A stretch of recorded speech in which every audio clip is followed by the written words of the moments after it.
हाँ जी। तो पिछली क्लास में हम लोगों ने देखा था कोलरॉस law of independent migration of ions. अगर एक इलेक्ट्रोलाइट है AX BY और ये डिसोसिएट होता है XAN positive plus YB M negative में, तो इस इलेक्ट्रोलाइट का molar conductance at infinite dilution X times of lambda M infinity of AN positive plus Y times of lambda M infinity of BM negative होगा।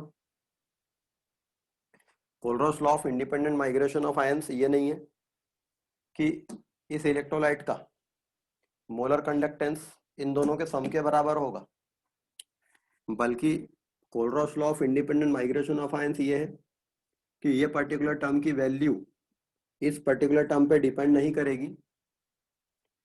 इस electrolyte के इस ion का molar conductance at infinite dilution इस counter ion पे depend नहीं करेगा, ना ही इस बात पे डिपेंड करेगा कि ये स्ट्रॉन्ग इलेक्ट्रोलाइट था कि वीक इलेक्ट्रोलाइट था, क्योंकि इनफाइनाइट डाइल्यूशन पर इलेक्ट्रोलाइट स्ट्रॉन्ग हो चाहे वीक हो, उसका आयोनाइजेशन कंप्लीट हो चुका होता है। आयंस के बीच में इनफाइनाइट दूरी हो चुकी होती है, एक आयन की विसिनिटी में कोई भी नहीं रहता है, और सॉल्वेंट की विस्कोसिटी भी मिनिमम हो चुकी होती है सॉल्यूशन की। तो this is कोलरॉस law of independent migration of ions.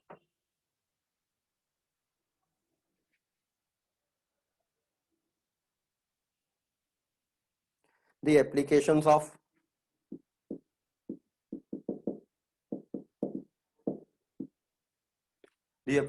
of Kohlrausch law of independent migration of ions. By Kohlrausch law of independent migration of ions, lambda infinity for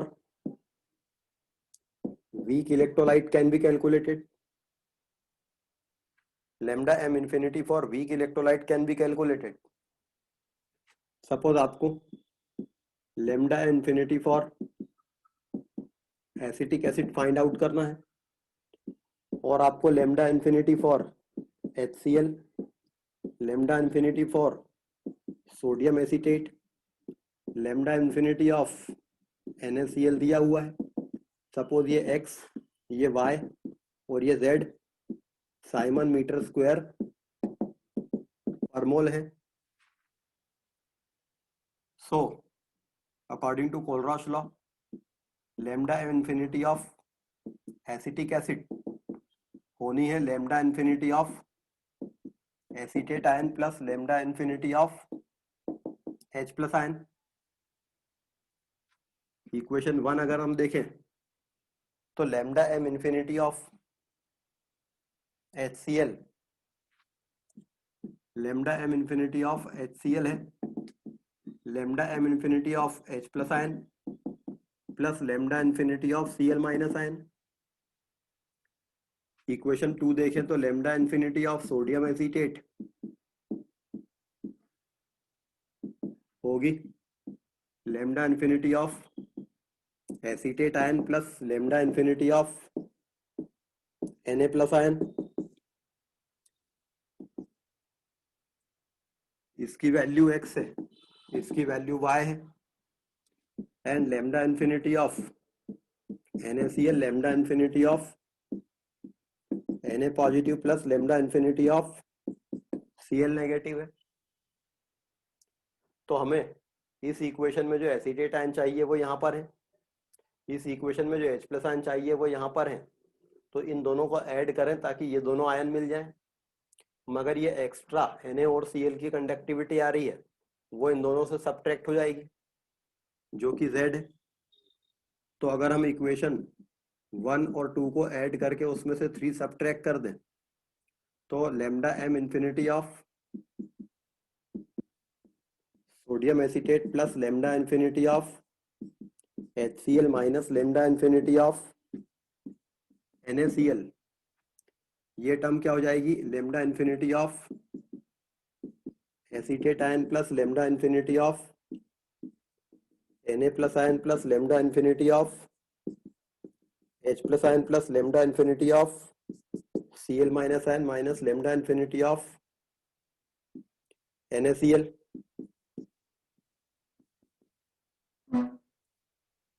तो ये वैल्यू और ये वैल्यू कट जाएंगी, ये value और ये value cancel हो जाएंगी, ये और ये बचेगी।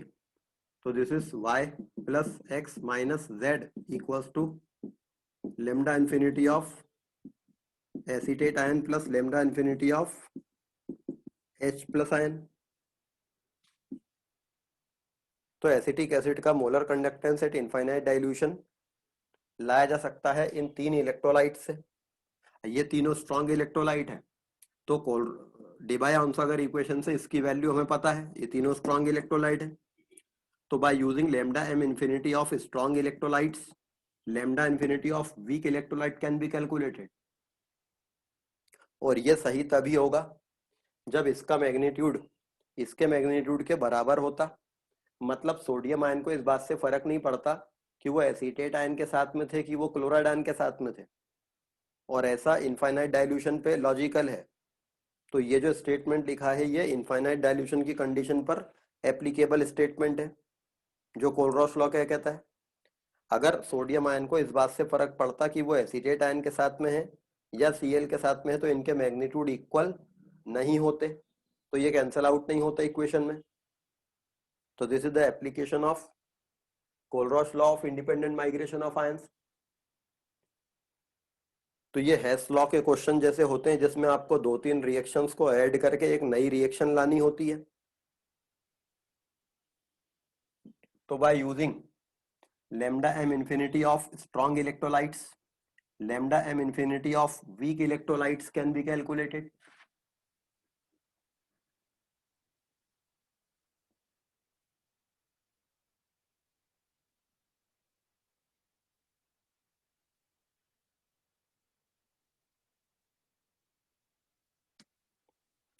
Next application, degree of dissociation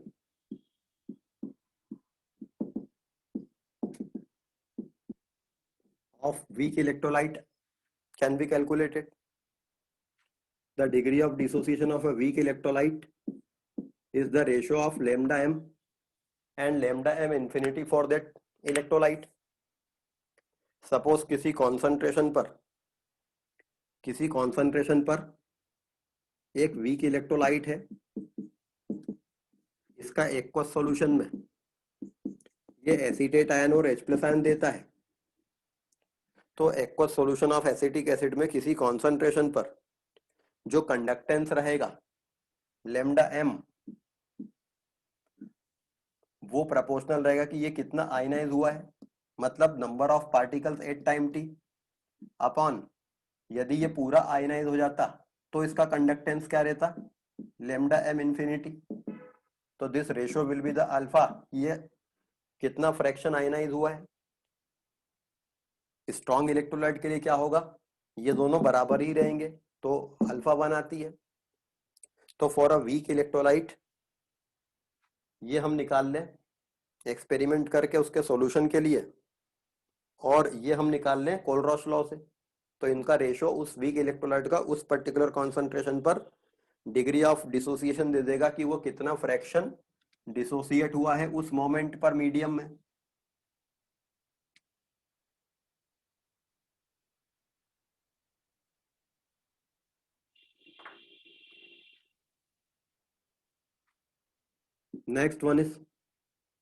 Next application of Kohlrausch law. By using Kohlrausch law, we can calculate the Ksp values of sparingly soluble salt.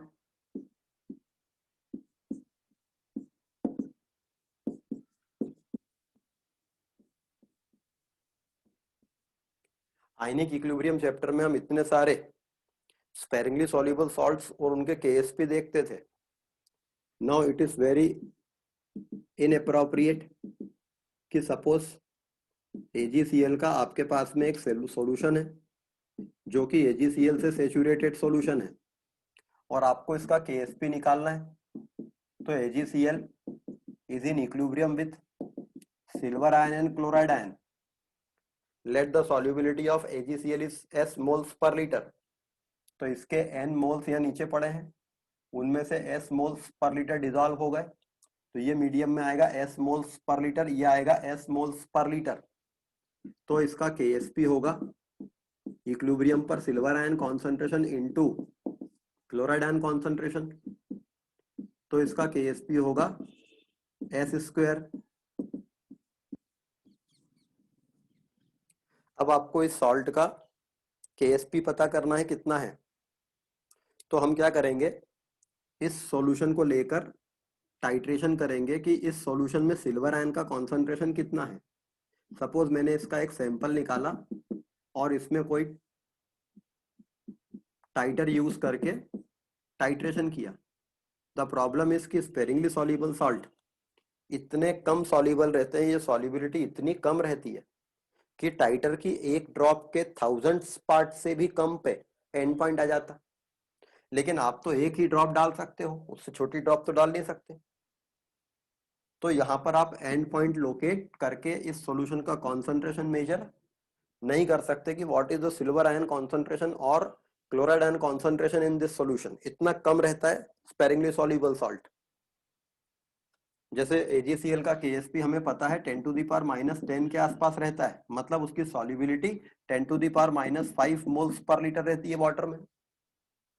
अब वाटर में 10⁻⁻5 मोल्स पर लीटर सॉल्युबिलिटी रखने वाला कोई सब्सटेंस है और आप उसको वॉल्यूमेट्रिक टाइट्रेशन से पता कर रहे हैं, it is next to impossible कि आपके टाइट्रेशन में एरर ना आए और आप निकाल लो उसको।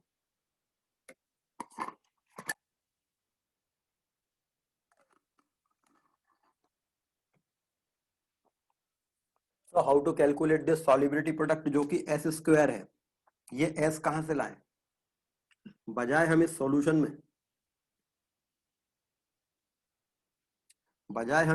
में टाइट्रेशन करने के बजाय हम एक काम करें कि इसको एक व्हीट स्टोन ब्रिज में लगाकर इस सॉल्यूशन का रेजिस्टेंस पता कर लें।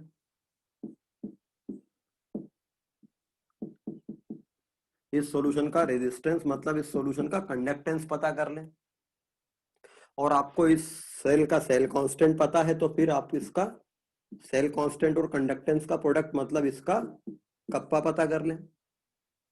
मतलब आपने एक्सपेरिमेंट करके क्या किया, AgCl के एक सैचुरेटेड सॉल्यूशन का स्पेसिफिक कंडक्टेंस पता कर लिया इस सॉल्यूशन का।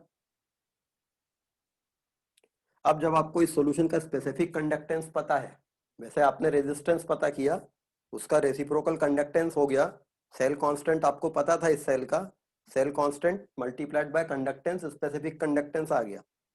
आपको AgCl के इस सॉल्यूशन का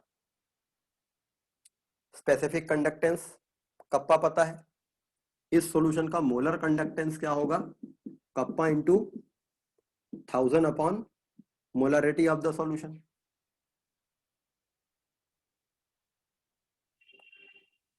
kappa into 1000 upon molarity of solution. अब ये मोलरिटी ऑफ सॉल्यूशन क्या है बताइए, ये मोलरिटी ऑफ सॉल्यूशन क्या है,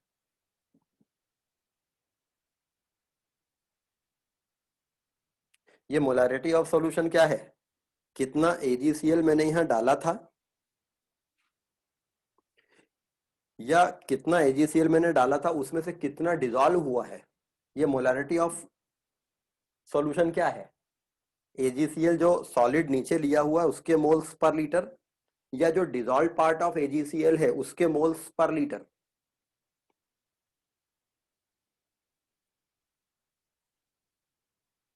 क्वेश्चन है ये, बताइए।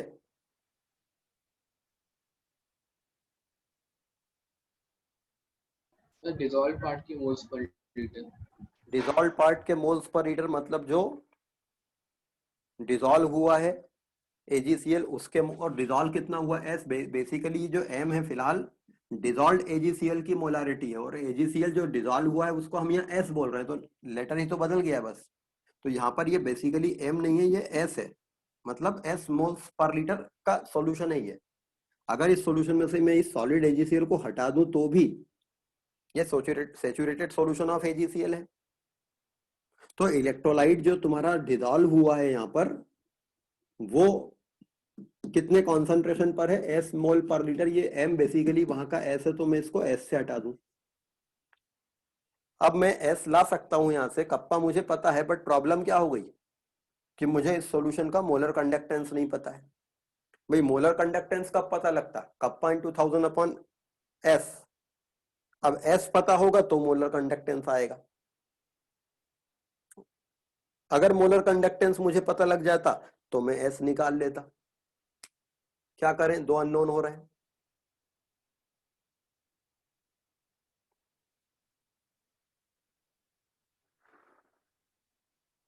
जी सर क्योंकि स्पेरिंगली सॉल्युबल सॉल्ट है तो हम ये मान सकते हैं कि इनफाइनाइट डाइल्यूशन है, और इनफाइनाइट डाइल्यूशन अपन दूसरे मेथड से निकाल लेते हैं। क्योंकि ये AgCl स्पेरिंगली सॉल्युबल सॉल्ट है, तो हम ये मान सकते हैं कि ये जो S है ये इतना छोटा है और ये सॉल्यूशन इतना डाइल्यूट है कि लेट अस कंसीडर कि ये इनफाइनाइटली डाइल्यूट सॉल्यूशन है।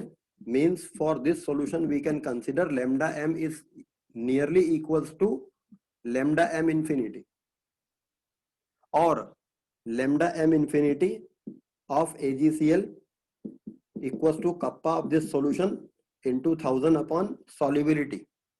और lambda m infinity of AgCl चूंकि ये sparingly soluble salt है तो हम इसका lambda m infinity of AgCl, चूंकि ये weak electrolyte है तो lambda m infinity of silver nitrate plus lambda m infinity of HCl minus lambda infinity of HNO3। इससे ले आए, इससे सिल्वर आ जाएगा, इससे Cl आ जाएगा, HNO3 यहां से हट जाएगा, तो ये यहां से आ गया। तो आपने S की वैल्यू ले आए और KSP equals to S square हो जाएगा।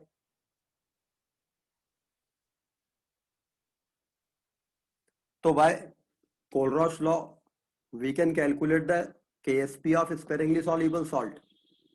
स्पेरिंगली सॉल्युबल सॉल्ट्स के KSP जब लाने होते हैं तो हम उन स्पेरिंगली सॉल्युबल सॉल्ट्स के सॉल्यूशन को, सैचुरेटेड सॉल्यूशन को इनफाइनाइटली डाइल्यूट मान लेते हैं।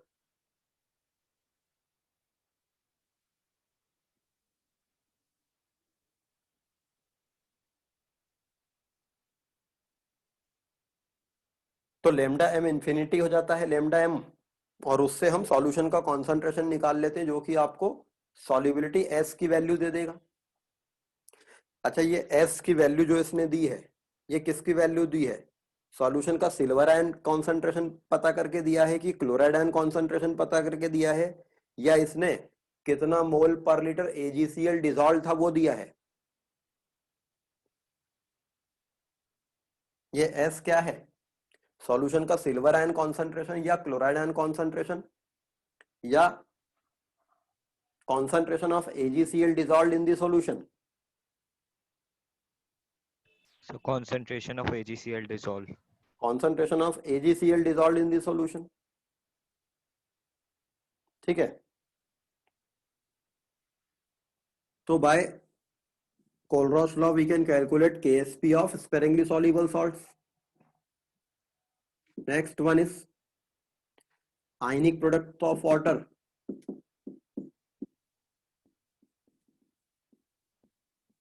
Kw can be calculated। Ionic product of water Kw की वैल्यू हमें पता है 25 डिग्री सेंटीग्रेड पर 10⁻⁻14 होती है, बट ये आई कहां से। अगर आपको आयनिक प्रोडक्ट ऑफ वाटर पता करना है तो प्योर वाटर लेते हैं, उसको एक व्हीट स्टोन सर्किट में लगाकर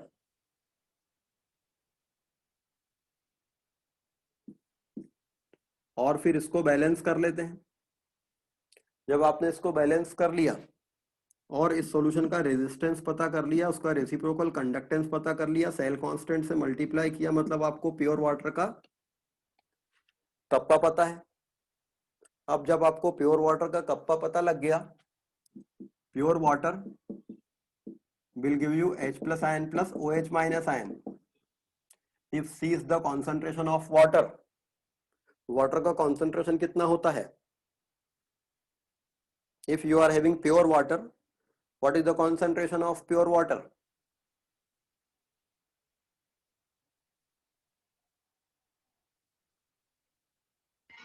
So 55.55 mole per liter. 5.55 moles per litre. Pure water का कॉन्सेंट्रेशन 55.55 मोल्स पर लीटर होगा। चाहे मेरे पास 1 लीटर वाटर हो, चाहे 2 लीटर वाटर हो, चाहे 10 लीटर वाटर हो, वो 55.55 मोल्स पर लीटर ही होगा कॉन्सेंट्रेशन। अच्छा, let the degree of dissociation of pure water is alpha, तो 1 minus alpha C alpha C alpha. अब मैंने वाटर का जो ये कंडक्टेंस पता किया है, ये किसके कारण है? वाटर में जो H प्लस और OH माइनस आयन है उनके कारण है। तो मैंने वाटर का कप्पा पता कर लिया, lambda m equals to kappa into 1000 upon C, pure water का कॉन्सेंट्रेशन। Lambda m is equals to kappa into 1000 upon C. अच्छा, प्योर वाटर का कॉन्सेंट्रेशन मुझे पता है 55.55 मोल्स पर लीटर। कप्पा मैंने पता कर लिया एक्सपेरिमेंट से, तो इससे लैम्डा m आ जाएगा, अल्फा हो जाएगा कितना, lambda m upon lambda m infinity of water. Lambda m infinity of water, कोई भी स्ट्रॉन्ग एसिड ले लो, कोई भी स्ट्रॉन्ग बेस ले लो और उनका सॉल्ट को सब्ट्रैक्ट कर दो,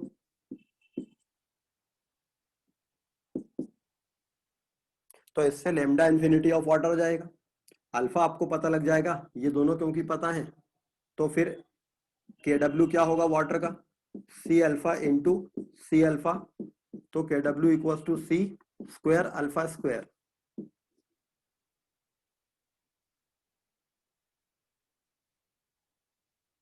एक तरीका ये था, मेरे पास एक तरीका और था।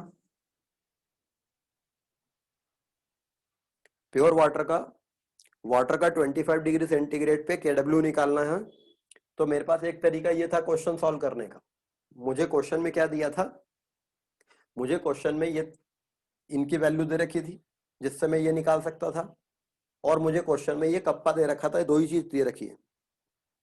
तो मुझे कप्पा दे रखा है, ये मैं निकाल लूंगा, इसको 55.55 रख के और लैम्डा इंफिनिटी इन तीनों को रख के निकाल लूंगा, फिर इससे आ जाएगा।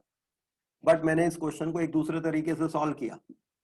H2O will give you H plus ion plus OH minus ion, lambda m is equals to kappa into 1000 upon C alpha। बस C अल्फा निकल गया।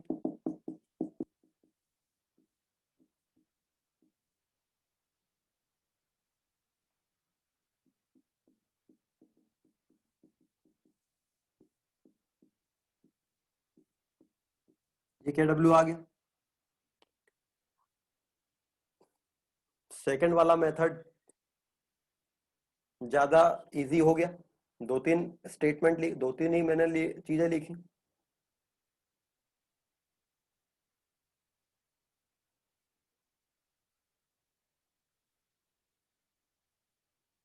ये सेकंड वाले तरीके में क्या किया है, सेकंड वाले तरीके में मैंने मान लिया है कि प्योर वाटर जो है ये एक बहुत वीक इलेक्ट्रोलाइट है। हम जानते हैं कि प्योर वाटर जो रहता है वो बहुत वीक इलेक्ट्रोलाइट होता है। तो जैसे कि हमने अभी AgCl में माना था कि वो वीक इलेक्ट्रोलाइट होता है, तो वो बहुत कम डिसोसिएट होता है, तो उसका सैचुरेटेड सॉल्यूशन इनफाइनाइटली डाइल्यूट रहता है। वैसे ही वाटर में H प्लस और OH माइनस आयन इतने कम अमाउंट में होते हैं कि in the medium of water वो H प्लस और OH माइनस आयन बहुत ही कम अमाउंट में होते हैं, हेंस इनफाइनाइटली डाइल्यूशन की कंडीशन पर है। तो यहां पर भी मैंने वाटर के लिए क्या लिख लिया कि lambda m of water is nearly equals to lambda m infinity. मगर lambda m equals to lambda infinity को अगर मैं नियरली इक्वल टू लिख लूं तो यहाँ तो ये अल्फा 1 हो जाती। बताइए ये सेकंड प्रोसीजर सही क्यों है?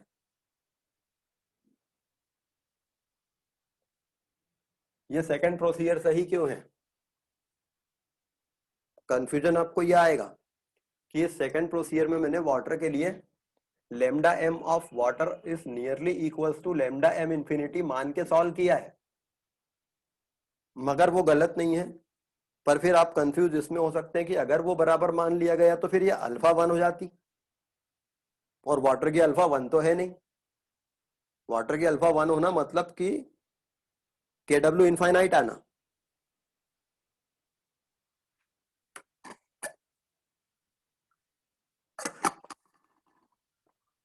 जब अल्फा 1 होती है तो इक्विलिब्रियम 100% आगे जाता है, उसका KW, उसका इक्विलिब्रियम कांस्टेंट इनफाइनाइट होता है। बताइए इन दोनों में फर्क क्या है?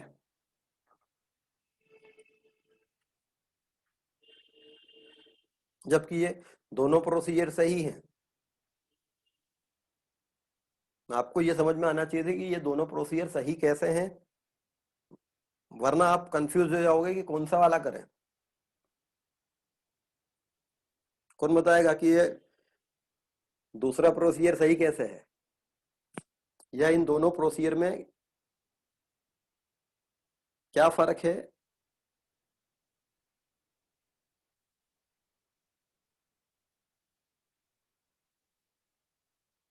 कोई नहीं बता रहा।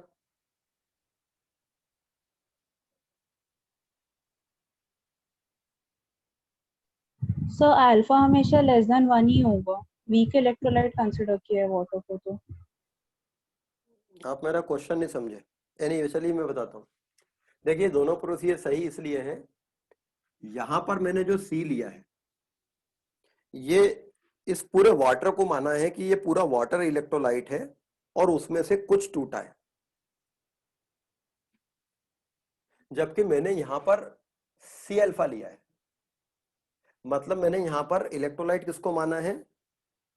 वाटर में से वो वाटर जो टूटा। सी मोल पर लीटर वाटर था, वाटर का कॉन्सेंट्रेशन सी मोल पर लीटर होता है, उसमें से टूटा कितना? C alpha. तो वो सी अल्फा टूटा जाके, तो वो मैंने यहां ले लिया। जैसे AgCl के लिए मैंने कौन सा AgCl लिया था? जो टूटा था। तो आपने कहा था कि M की जगह S आएगा, तो अगर मैं वही काम यहां करूं तो यहां C थोड़ी आएगा, यहाँ पे वो वाटर का कॉन्सेंट्रेशन आएगा जो पूरा टूटा, जो टूटा। वाटर सी मोल पर लीटर होता है, उसमें से सी अल्फा ब्रेक होता है। अच्छा, वो जो सी अल्फा ब्रेक होता है वो तो पूरा ब्रेक होता है, वो जो सी अल्फा वाटर ब्रेक होता है वो तो पूरा ब्रेक होता है, तो उसके लिए तो ये दोनों बराबर रहेंगे और अल्फा 1 रहेगा। यहां पर इस वाले में मैंने वाटर के दो रोल माने। पहला वाटर सॉल्वेंट, उसमें से वो वाटर जो ब्रेक हो रहा है, और उसको मैंने इलेक्ट्रोलाइट माना है, तो उसका कॉन्सेंट्रेशन मीडियम में क्या है? सी अल्फा, और लेमडा इंफिनिटी ले लिया। जैसा ये AgCl वाला प्रोसीजर है। ये वाला प्रोसीजर क्या है? मीडियम में जो टोटल वाटर है, सॉल्वेंट प्लस जो टूट रहा है, वो सब मिलाकर इतना है, उसमें से कितना टूटता है? पूरा नहीं टूटता है, तो लेमडा M कम आएगा लेमडा इंफिनिटी से, तो कितना टूटता वो ये दे देगा। इसमें कोई कंफ्यूजन किसी को?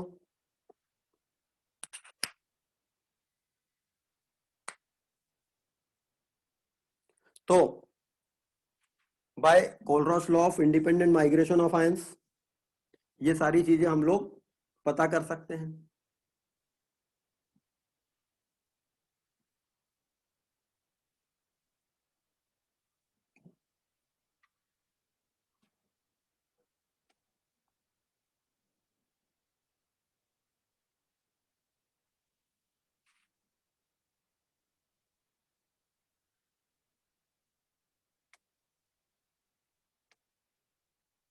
Next, some commercial galvanic cells,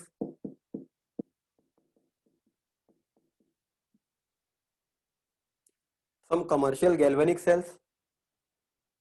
galvanic cell जो होती हैं उनमें कोई स्पॉन्टेनियस केमिकल रिएक्शन करा के उसकी एनर्जी को इलेक्ट्रिकल एनर्जी में यूज कर लिया जाता है। तो commercial galvanic cell primary cell, secondary cell and fuel cell, तीन प्रकार की होती है। प्राइमरी गैल्वेनिक सेल जो रहती है ये नॉन रिचार्जेबल रहती है,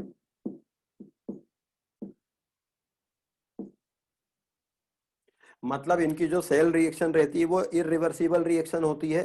once chemicals are change into product, वो वापस रिवर्स नहीं किया जा सकता। तो ये सिंगल टाइम यूज की रहती है, यूज एंड थ्रो टाइप की रहेगी। एग्जांपल इज ड्राई सेल और लेक्लांचे सेल, दोनों एक ही कंस्ट्रक्शन की होती है। सेकेंडरी सेल ज्यादा का ठीक रहती है, इनकी जो सेल रिएक्शन होती है वो रिवर्सिबल रहती है।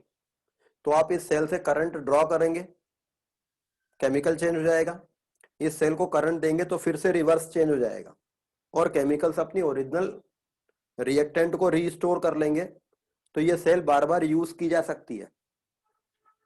Like lead acid battery,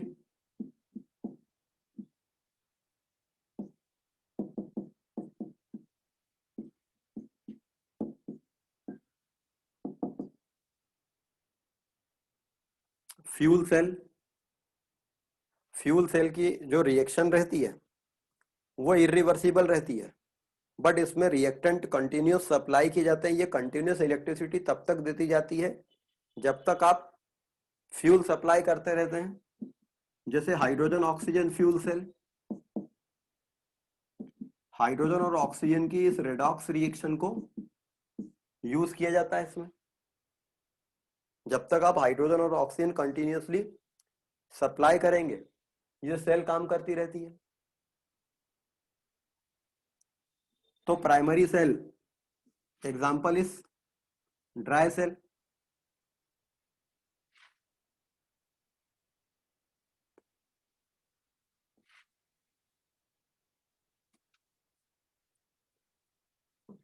dry cell जो रहती है ये जिंक और मैग्नीज डाइऑक्साइड बेसिक इनके दो रॉ मटेरियल रहते हैं।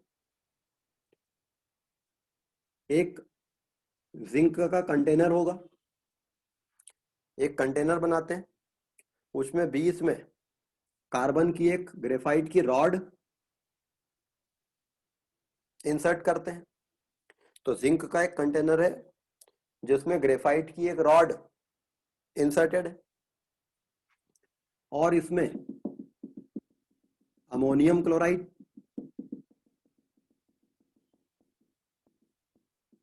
MnO2 और कार्बन पाउडर का ड्राई पेस्ट भरा होता है। ग्रेफाइट पाउडर जो रहता है ये पूरे सिस्टम में इलेक्ट्रिकल कंडक्शन के लिए चाहिए होता है। जिंक और MnO2 मेनली ये दोनों रेडॉक्स रिएक्शन करेंगे। तो बेसिक कंस्ट्रक्शन इस सेल का, तो स्कूल एग्जाम में यदि क्वेश्चन आता है कि describe the construction of dry cell and explain its working, तो ये डायग्राम और आप बुक में से देख के इसके और क्या क्या पॉइंट्स हैं वो बना दीजिए। एक दो बार इस डायग्राम को बनाने की प्रैक्टिस कर लीजिएगा। मेन चीज होती है कि वो सेल वर्क कैसे करती है। Now this zinc is the anode, hence negative terminal. जब इस सेल से करंट ड्रॉ करते हैं, कार्बन का जो इलेक्ट्रोड लगा रखा है वो कैथोड का काम करता है, पॉजिटिव टर्मिनल है।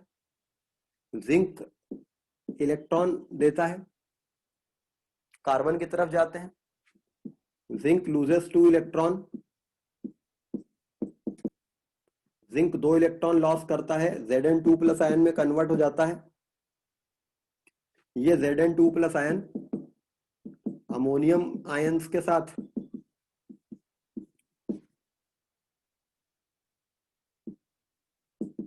कॉम्प्लेक्स बनाकर मीडियम में रहते हैं।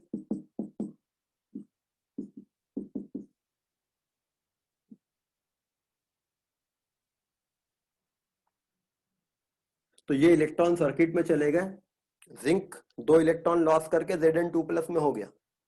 तो ये ऑक्सीडेशन हाफ इक्वेशन है। ये 2 इलेक्ट्रॉन कार्बन पे आते हैं, ग्रेफाइट पाउडर के कारण इस पूरे ड्राई पेस्ट के अंदर चले जाते हैं। क्योंकि यहाँ ड्राई पेस्ट है पूरा, इलेक्ट्रोलाइट जो है वो लिक्विड नहीं है। क्योंकि ये इलेक्ट्रोलाइट ड्राई पेस्ट के फॉर्म में है, that's why it is called dry cell. वो इलेक्ट्रॉन जब पहुंचते हैं तो manganese dioxide in the presence of this ammonium chloride takes those electron और मैग्नीज +4 से +3 ऑक्सीडेशन स्टेट में रिड्यूस होता है। ये +3 ऑक्सीडेशन स्टेट में रिड्यूस हो जाता है।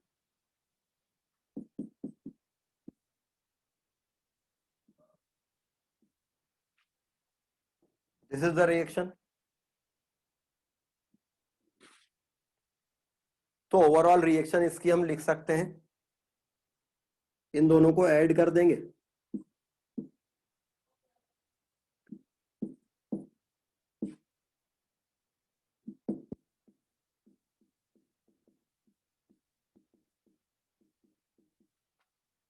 या अमोनियम आयन की जगह सी अमोनियम क्लोराइड लिया है इसलिए अमोनियम क्लोराइड लिख लेते हैं। 2 क्लोराइड आयन इसके साथ लगे रहेंगे, हालांकि वो आयन के फॉर्म में है।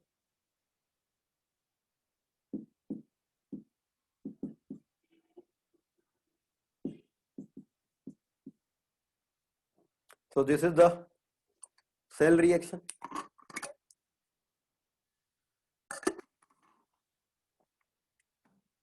अगर आपको सेल रिएक्शन याद है तो डिस्क्राइब तो उसको बहुत सारा किया जा सकता है कि ये सेल वर्क कैसे करती है। अब आपको इसी बात को डिस्क्राइब भी तो करना है। At the anode, zinc loses 2 electrons and these electrons goes into the circuit. When they goes to the cathode, they react, they are transferred to the manganese, which changes from MnO2 to Mn2O3. तो ये oxidation half equation हो गई, ये reduction half equation हो गई, तो ये net cell reaction हो गई।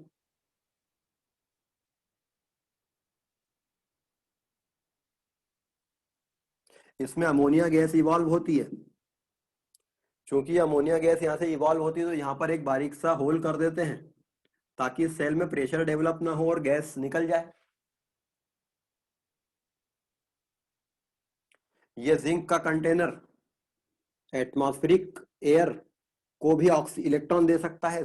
जिंक ऑक्सीजन से रिएक्शन कर सकता है एटमॉस्फेयर की, क्योंकि जिंक रिड्यूसिंग एजेंट है, ऑक्सीजन ऑक्सीडाइजिंग एजेंट है। तो इसके आसपास एक मेटल का कंटेनर लगा देते हैं, तो बाहर कवरिंग एक मेटालिक कंटेनर की रहती है ताकि ये जिंक प्रोटेक्टेड रहता है।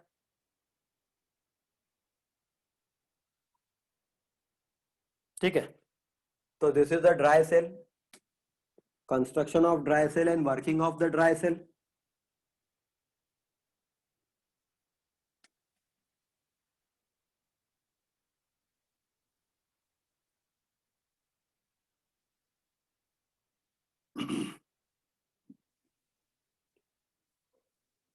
तो प्राइमरी सेल है ये, इसकी जो रिएक्शन है ये इरिवर्सिबल है। एक बार ये रिएक्शन हो गई तो फिर ये वापस रिवर्स नहीं हो पाएगी। यहाँ Mn2O3 भी लिखना था।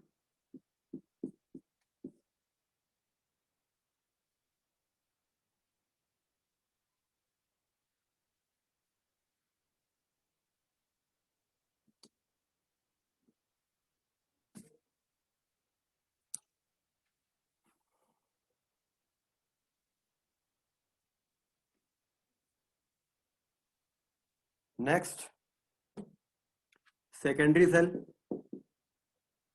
Lead acid battery.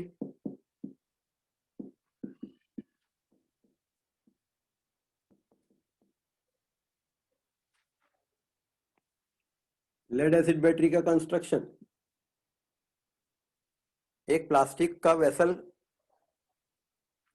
लेते हैं, इसमें कॉन्सेंट्रेटेड सल्फ्यूरिक एसिड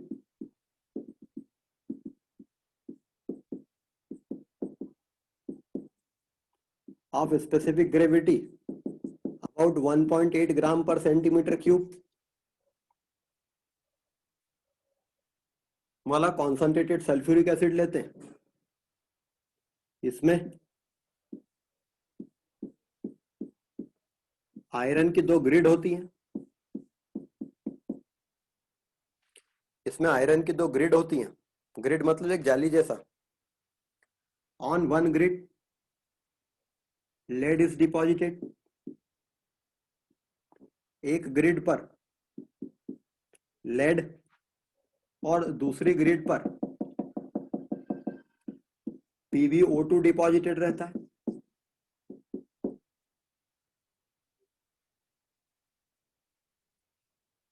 जब ये एनोड रहता है, ये कैथोड रहता है।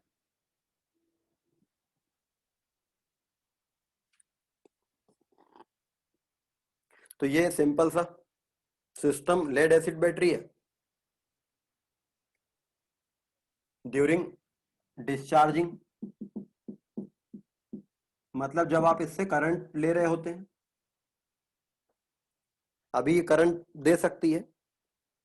ड्यूरिंग डिस्चार्जिंग लेड वाले इलेक्ट्रोड पर लेड 2 इलेक्ट्रॉन लूज करके, लेड 2 इलेक्ट्रॉन लूज करता है, ये 2 इलेक्ट्रॉन सर्किट में चले जाते हैं, इसलिए ये एनोड का काम करता है। ये इलेक्ट्रॉन इधर जाके इधर आएंगे, मगर इस लेड वाले इलेक्ट्रोड पे इलेक्ट्रॉन लॉस करने से जो Pb2+ आयन बना है, ये मीडियम में नहीं जाएगा, बल्कि ये मीडियम में जो सल्फ्यूरिक एसिड है उससे एक सल्फेट लेकर खुद PbSO4 फॉर्म में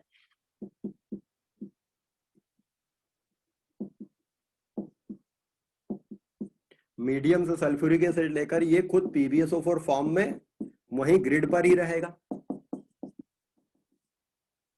इसके कारण मीडियम का एक सल्फेट यहां चला जाएगा, इलेक्ट्रोड से कुछ इधर नहीं आएगा, सल्फेट यहां चला जाएगा, मीडियम में 2 H+ आयन बढ़ जाएंगे, इलेक्ट्रॉन यहां पर आए, यहां पर PbO2 है।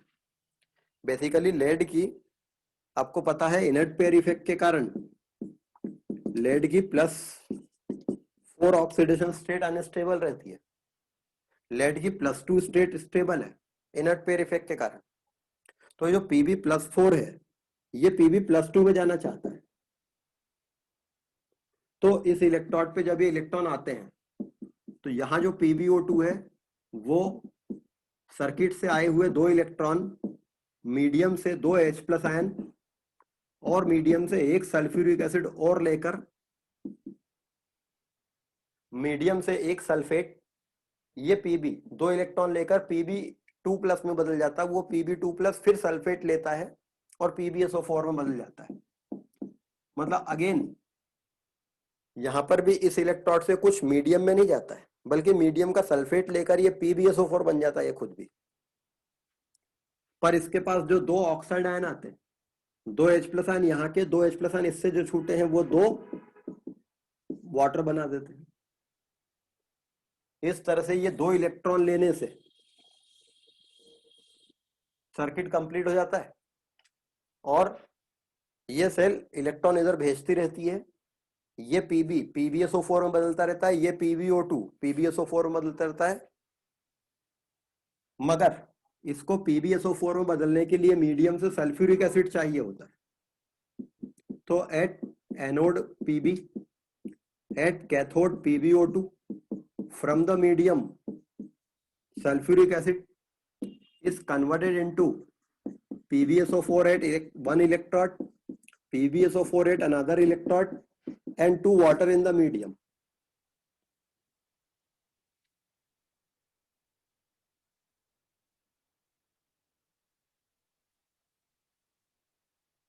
तो जब ये सेल काम करती रहती है तो PbSO4 में, PbO2 PbSO4 में, मीडियम में से सल्फ्यूरिक एसिड खर्च होता रहता है, वाटर बनता रहता है। चूंकि मीडियम में सल्फ्यूरिक एसिड कम होता रहता है तो उसका कॉन्सेंट्रेशन ड्रॉप हो रहा होता है, स्पेसिफिक ग्रेविटी ड्रॉप हो रही होती है, मीडियम में वाटर भी बन रहा होता है, तो ये डाइल्यूट हो रहा होता है।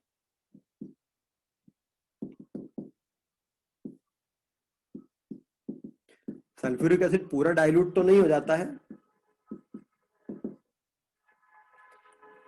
जब सल्फ्यूरिक एसिड की स्पेसिफिक ग्रेविटी 1.3 ग्राम पर सेंटीमीटर क्यूब के आसपास आ जाती है, तब ये सेल से करंट ड्रॉ करना रोक देते हैं। अब इसको रिचार्ज करेंगे। इस पूरी रिएक्शन का जो E0 ऑफ सेल है वो करीब 2 वोल्ट है।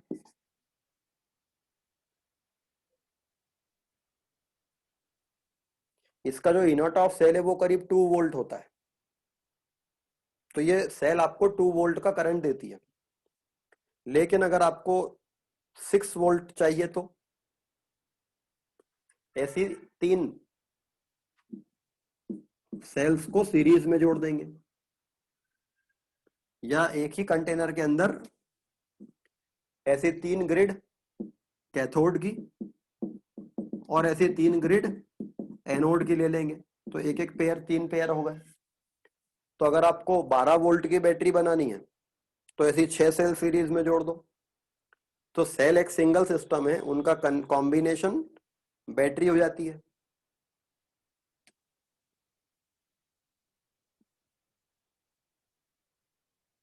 तो ये एक सेल 2 वोल्ट का वोल्टेज देती है, आपको 6 वोल्ट या 12 वोल्ट का चाहिए तो ऐसी सीरीज में जोड़ देंगे इनको। नाउ ये सेल जब डिस्चार्ज हो जाती है, जब specific gravity of sulphuric acid drop हो जाती है, तब इसको रिचार्ज करते हैं।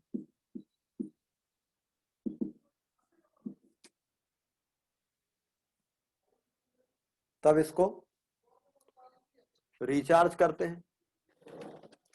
रिचार्ज करने के लिए इस सेल को एक दूसरे हाई वोल्टेज के डीसी सोर्स से जोड़ देते हैं, जिसका वोल्टेज इसके वोल्टेज से ज्यादा होना चाहिए। तो जब इसको एक दूसरे डीसी सोर्स से जोड़ेंगे तो इसको रिचार्ज करने के लिए इसके माइनस को इसके माइनस टर्मिनल से, इसके प्लस को इसके प्लस टर्मिनल से जोड़ेंगे, जिससे ये दोनों रिएक्शंस एग्जैक्ट रिवर्स हो जाती हैं। कैसे? इस नेगेटिव टर्मिनल पे देखें, यहां से इलेक्ट्रॉन गए थे, लेकिन आपने इस डीसी सोर्स से जोड़ा है, यहां से इलेक्ट्रॉन आएंगे और यहां जो PbSO4 है, ये इलेक्ट्रॉन आकर उसको जबरदस्ती इलेक्ट्रॉन देकर यहां नेगेटिव टर्मिनल पे जो PbSO4 है उसको 2 इलेक्ट्रॉन दिए जाएंगे, मीडियम से 2 H+ आयन लिए जाएंगे और उस Pb को PbSO4 में कन्वर्ट कर दिया जाएगा।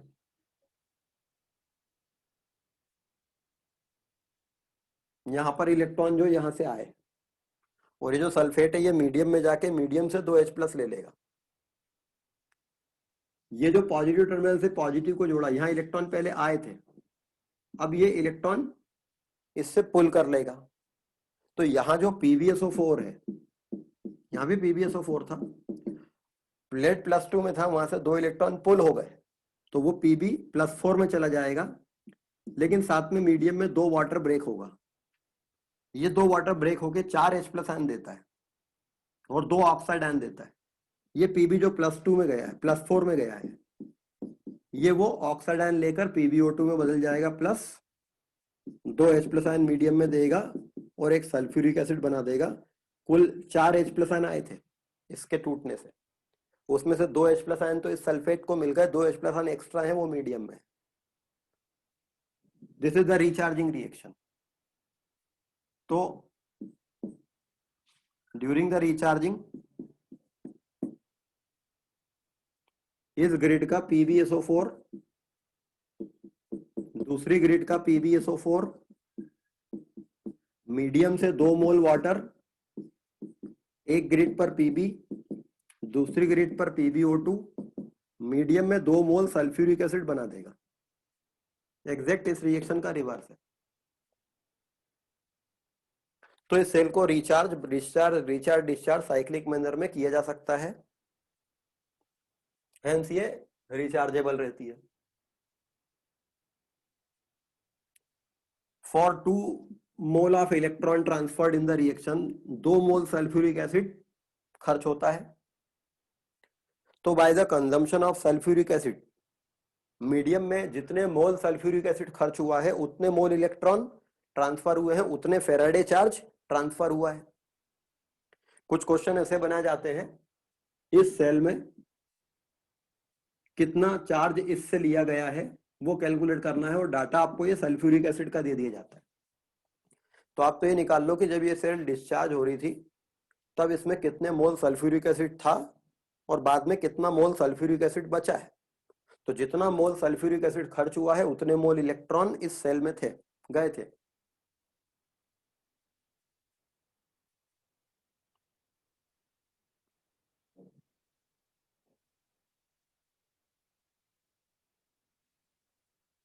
इस सेल की जो सेल रिएक्शन है वो एग्जैक्टली रिवर्स है, लेकिन हेंस इसको मैं ऐसे लिख लेता हूं,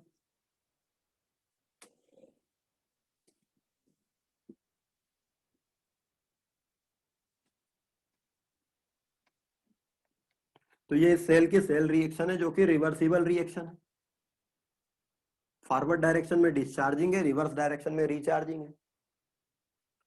तो सेल जब डिस्चार्ज होती तो 2 मोल सल्फ्यूरिक एसिड खर्च होकर 2 मोल वाटर बनता है, रिचार्ज होती तो 2 मोल वाटर खर्च होकर 2 मोल सल्फ्यूरिक एसिड बनता है। तो ये सेल इनफाइनाइट टाइम तक के लिए काम की ले सकते हैं इससे, बट इनफाइनाइट टाइम के लिए तो नहीं चलेगी ये। थियोरेटिकली तो ये कंप्लीटली रिचार्जेबल है, लेकिन with respect to time, with time इसके यूसेज के साथ वाटर इवापोरेट होकर उड़ता रहता है, तो वो वाटर लॉस आपको इसमें टाइम टाइम पे डिस्टिल वाटर मिला के टॉप अप करना पड़ता है।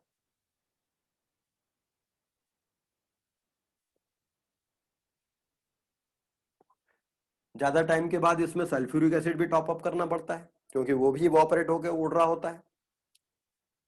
तो ये सेल की लाइफ काफी ज्यादा रहती है, और इसका मेंटेनेंस ये है कि टाइम के साथ डिस्टिल वाटर और टाइम टाइम पर उसमें एसिड टॉप अप करना रहेगा, क्योंकि हीट प्रोड्यूस होती है जिससे वाटर और सल्फ्यूरिक एसिड इवापोरेट होगा।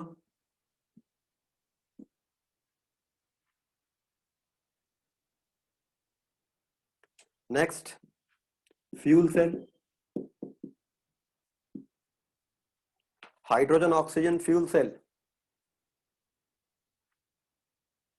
हाइड्रोजन और ऑक्सीजन की जो रिएक्शन है वो एक रेडॉक्स रिएक्शन है और काफी स्पॉन्टेनियस है। तो हाइड्रोजन ऑक्सीजन फ्यूल सेल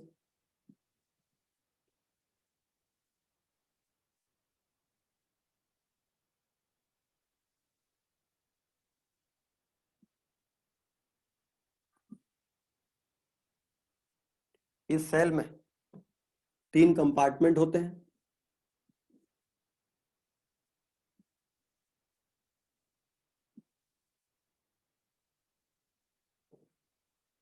एक चैम्बर में 3 कंपार्टमेंट होते हैं जो ग्रेफाइट रॉड से, ग्रेफाइट के शीट से बंद रहता है। तो ये मिडिल कंपार्टमेंट है, ये ग्रेफाइट की रॉड है, इस पर एक प्लेटिनम वायर लपेट देते हैं और ये बाहर निकाल लेते हैं। इस पर भी एक प्लेटिनम वायर है और ये बाहर निकाल दिया। मिडिल वाले कंपार्टमेंट में एक्वस सॉल्यूशन ऑफ एसिड और बेस, सपोज KOH का एक्वस सॉल्यूशन मिडिल वाले कंपार्टमेंट में ले लिया। अब ये जो कंपार्टमेंट है इसमें हाइड्रोजन गैस फ्लो करते हैं। ये हाइड्रोजन गैस यहां आती है और इधर से निकल जाती है। इधर वाला जो कंपार्टमेंट है इसमें ऑक्सीजन गैस फ्लो करते हैं। ऑक्सीजन गैस इधर आती है और इधर से चली जाती है।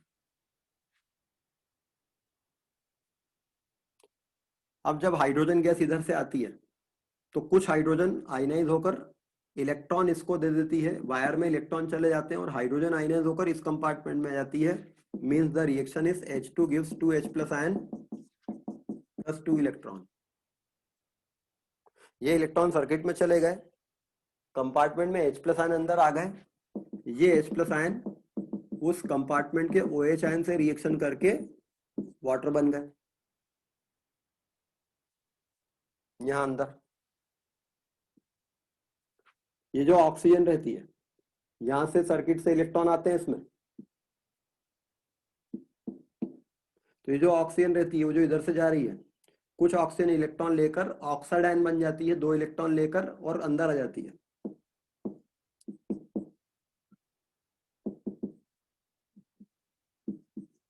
ऑक्सीजन का एक एटम है, 2 इलेक्ट्रॉन लेकर O2- आयन बनेगा प्लस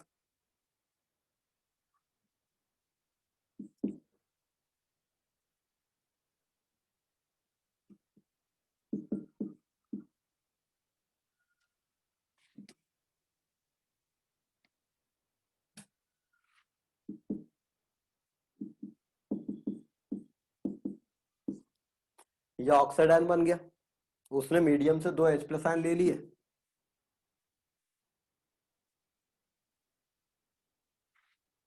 ठीक है, तो ये वाटर बन गया। ये 2 H+ आयन कहां से आए थे? KOH था, तो मैं ये इक्वेशन तो लिख ही सकता हूं।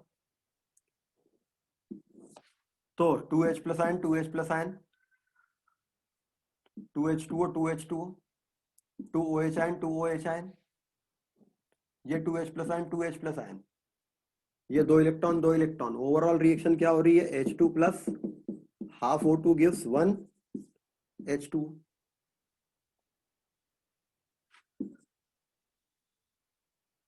क्योंकि मीडियम बेसिक था, इसलिए मुझे रिएक्शन को बेसिक मीडियम में बैलेंस करना था, तो इसलिए मैंने ऐसा लिखा।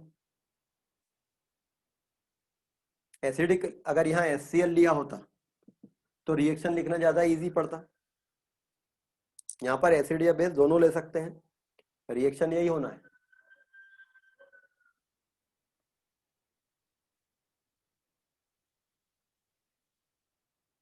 अगर मीडियम में एसिड लिया होता तो H2 gives 2H+ ion, electron circuit में चले जाते, half O2 plus 2H+ ion plus वो 2 इलेक्ट्रॉन सर्किट से आते और H2O एक बन जाता। Overall H2 plus half O2 gives 1 H2O reaction हो जाती। अगर यहाँ इस कंपार्टमेंट में HCl भर देते तो बस ये सॉल्यूशन टाइम के साथ डाइल्यूट होता रहता। यहाँ पर एसिड या बेस इसलिए लेते हैं ताकि कंडक्टिविटी बनी रहे सॉल्यूशन की, वरना तो इस कंपार्टमेंट में वाटर भी ले सकते थे बट कंडक्टिविटी नहीं रहती। तो हाइड्रोजन ऑक्सीजन फ्यूल सेल, जब तक इधर से आप ऑक्सीजन इधर से हाइड्रोजन फ्लो करते रहेंगे तब तक ये कंटिन्यूअसली करंट देती रहेगी, और इसका बाई प्रोडक्ट वाटर है जो कि पॉल्यूशन क्रिएट नहीं करेगा, तो ये सेल ज्यादा ठीक रहती है। एंड हाइड्रोजन इकोनॉमी इसी बात पे बेस्ड है, जहां पर एनर्जी जनरेट होती है वहां पर वाटर को इलेक्ट्रोलिसिस करके हाइड्रोजन और ऑक्सीजन के कम फॉर्म में बदल दें, फिर उस हाइड्रोजन ऑक्सीजन को ट्रांसपोर्ट कर दें और जहां जरूरत है वहां इसकी फ्यूल सेल बनाकर उसको फिर से रिकवर कर ले।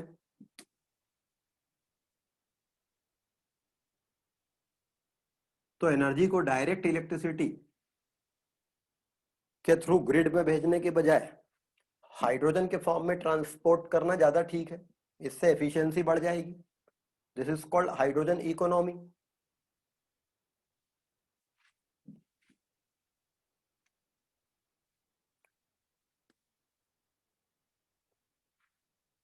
ठीक है, नेक्स्ट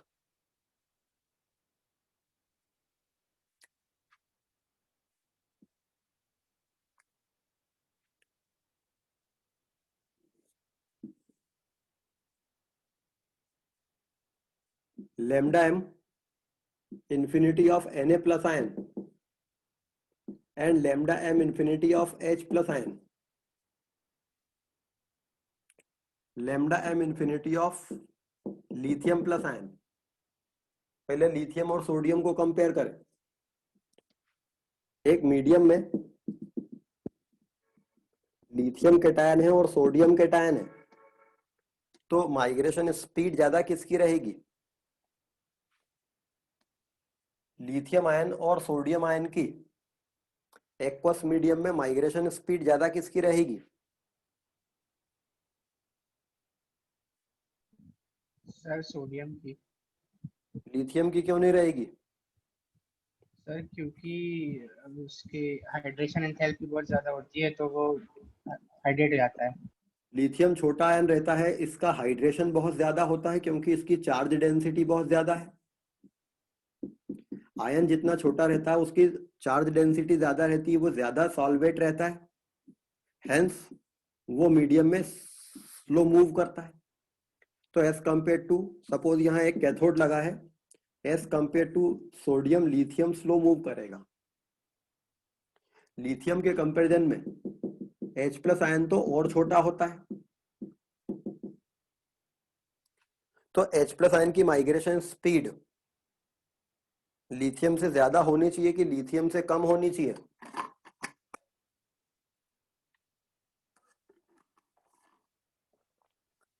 ऑब्वियसली कम होनी चाहिए। सोडियम H+ आयन तो और छोटा होता है, इसकी चार्ज डेंसिटी और ज्यादा है, वाटर मॉलिक्यूल इसको और ज्यादा हाइड्रेट करके रखेंगे। But H+ ion in the aqueous medium shows exceptional speed. यहां एक कैथोड है, सोडियम आयन है, लिथियम आयन है, H+ आयन है, ये चलना शुरू करते हैं दोनों, तब तक ये H+ पहुंच जाता है यहां पर। ये बात हम इनके लैम्डा एम वैल्यूज में देख सकते हैं।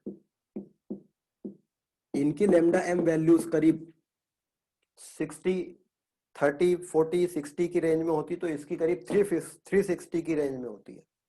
मतलब इनकी माइग्रेशन स्पीड के कंपैरिजन में इसकी माइग्रेशन स्पीड 4-5 गुना ज्यादा है। तो in the aqueous medium H+ ion shows exceptional speeds, migration speeds. So among the cations, H+ ions will move very fast. Similar is the case with OH- ion. OH- ion, Cl- ion, Br- ion एक aqueous medium में आपने लिए, ये लोग चलना शुरू करेंगे, उसके पहले ये OH पहुंच चुका होगा यहां।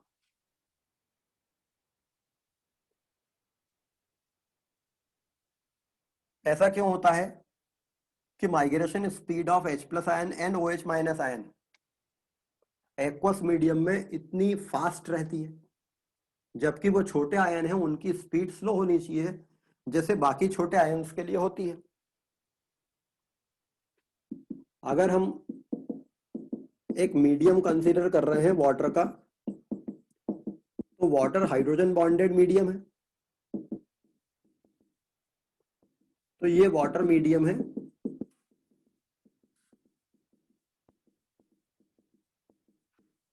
ये मीडियम है वाटर। इस वाटर मीडियम में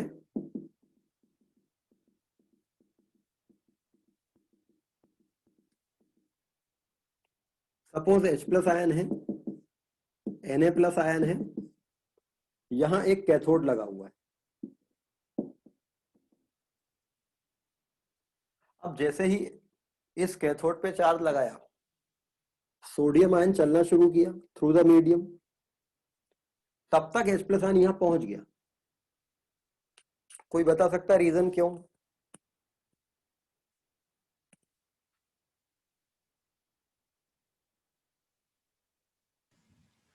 सर वो जो कैथोड के पास वाला वाटर है वो डिसोसिएट होके H+ दे दिया और ट्रांसफर होके H+ जी वहां तक। सही बोले। ये खुद चल के वहां तक नहीं गया, ये पास के ऑक्सीजन पे जाके चिपक गया, इसने अपना हाइड्रोजन इसको दिया, इसने अपना हाइड्रोजन इसको दिया, इसने, और ये H+ जाके यहां निकल आया। मतलब पूरा मीडियम वाटर था, H+ खुद चलकर वहां तक जाने के बजाय वहां का वाटर से जुड़ा वो हाइड्रोनियम आयन बना। जैसे ही वो हाइड्रोनियम आयन बना, यहाँ पे एक H+ आयन यहाँ जाएगा, बिकॉज ये पूरा मीडियम वाटर H+ का ही तो है। इस तरह से वाटर H+ आयन जो रहता है वो मीडियम में कोऑर्डिनेटेड मोशन करता है। जैसे इलेक्ट्रॉन ट्रांसफर होते हैं मेटल में, कि इलेक्ट्रॉन खुद चल के नहीं जाता है, वो केवल एक मेटल एटम को मिलता है, वहां का मेटल एटम वहां इलेक्ट्रॉन दे देता है। यहाँ का मेटल एटम ने यहाँ इलेक्ट्रॉन देकर होल बनाया, बगल के इलेक्ट्रॉन इसको दिया, यहाँ होल बना, होल यहाँ फिल हो गया। वैसे ही यहाँ पर भी H+ आयन पहुंचता है, इसको तो खुद चल के जाना है। तो एक आयन का खुद चल के जाना, दैट इज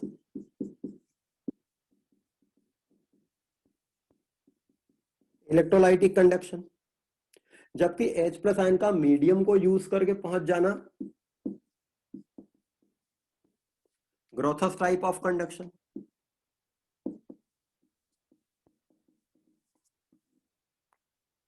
तो H+ आयन और OH- आयन एक्वस मीडियम में ग्रोथस टाइप ऑफ कंडक्शन देंगे। किसी मीडियम के जो आयन होते हैं वो अपने मीडियम में ग्रोथस टाइप ऑफ कंडक्शन देंगे। यही सॉल्वेंट अगर अमोनिया लिया गया होता, अब अमोनिया सॉल्वेंट अगर होता तो H+ आयन ऐसा नहीं जा पाता। अमोनिया सॉल्वेंट में अमोनियम आयन और अमाइड आयन ऐसा कर पाते। तो किसी सॉल्वेंट के जो आयन रहते हैं वो खुद जब जाते हैं तो वो सॉल्वेंट मीडियम को यूज करके पहुंच जाते हैं, एंड इसलिए उनकी माइग्रेशन स्पीड एक्सेप्शनली ज्यादा होती है। ऐसा ही OH- आयन और Cl- आयन के साथ यहां होता।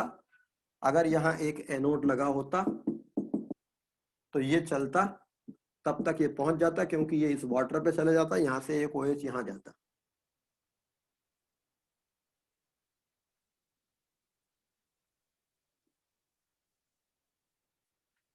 तो in the aqueous medium the migration speed of H+ ion and OH- ions are exceptionally high because they shows Groth's type of conduction.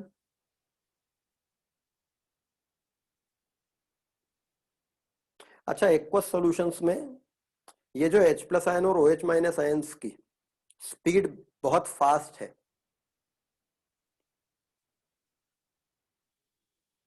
इसके कारण एक बात होती है, सपोज मैंने एक सेल बनाई,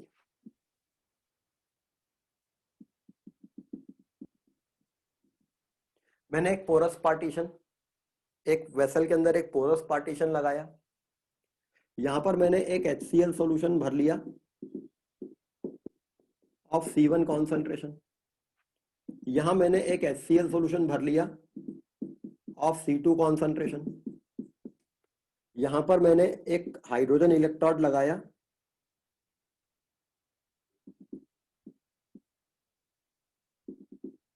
यहां पर मैंने एक हाइड्रोजन इलेक्ट्रोड बनाया,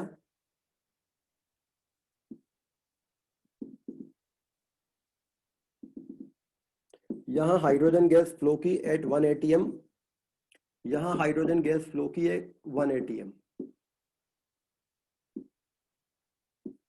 तो ये एक गैल्वेनिक सेल मैंने बना ली, या मैं इसका IUPAC रिप्रेजेंटेशन करता हूं PT, H2 at 1 atm oblique HCl at C1 concentration, no salt bridge. यहां पर सॉल्ट ब्रिज नहीं है, तो यहां पे रिप्रेजेंटेशन में मैं पोरस पार्टीशन दिखा देता हूं, HCl at C2 concentration oblique H2, PT at 1 atm। ये मैंने एक कॉन्सेंट्रेशन सेल बनाई HCl की, मगर मैंने क्या किया, अब मैंने एक और सेल बनाई,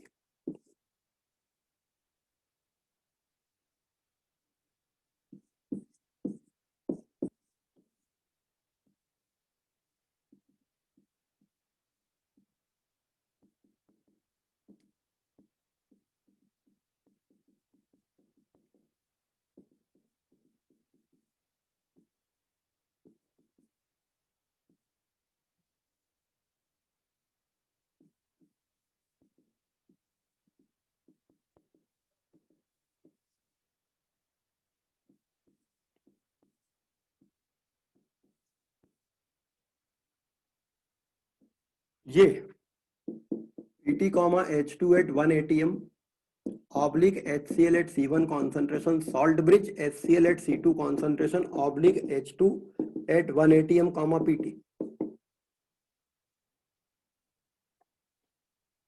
ये दो कॉन्सेंट्रेशन सेल मैंने बनाई।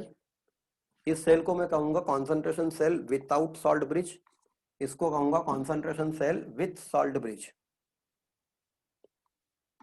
द क्वेश्चन इज, इन दोनों सेल के EMF सेम आएंगे कि डिफरेंट आएंगे? ये सेल प्रॉपरली वर्क करेगी, उसके लिए मैंने C2 ग्रेटर देन C1 रखा हुआ है। हमें पता है कि हाइड्रोजन कॉन्सेंट्रेशन सेल ये जो बनी है, इसके पॉजिटिव EMF देने के लिए C2 ग्रेटर देन C1 होना चाहिए, क्योंकि इसकी नर्स्ट इक्वेशन में लॉग के बाद C1/C2 आता है, C1/C2 स्क्वायर।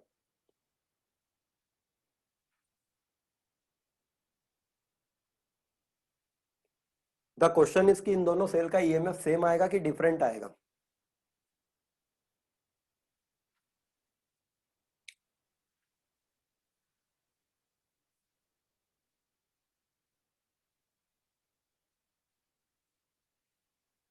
इन दोनों सेल्स का ईएमएफ सेम आएगा कि डिफरेंट आएगा?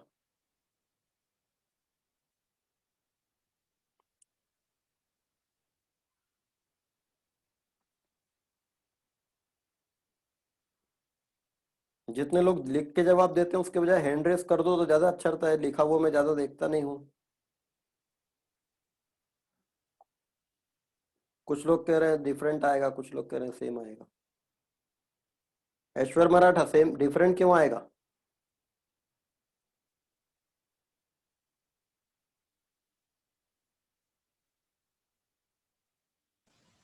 सर सेम आएगा क्योंकि आयंस की स्पीड और स्पीड पे पोटेंशियल थोड़ी डिपेंड करता है। सर लेकिन वो जो काम जो सॉल्ट ब्रिज का था, जो सॉल्ट ब्रिज का काम था सर, वो तो वहां नहीं हो पाएगा। मतलब हमने देखा था सर, जब सॉल्ट ब्रिज नहीं रहता तो कुछ ईएमएफ अलग आता है, जो हमने नॉर्मल, आपने शुरुआत में बात बताई थी, फिर आपने बताया था कि सॉल्ट ब्रिज हम लगाते हैं और फिर उसका वर्क। उस समय तो मैंने ये बताया था कि सॉल्ट ब्रिज अगर नहीं लगाते तो सेल ही काम नहीं करती है, क्योंकि वो दोनों बीकर अलग रहेंगे, कनेक्ट ही नहीं होंगे। लेकिन यहाँ हमने उनको एक पोरस पार्टीशन से कनेक्ट कर रखा है।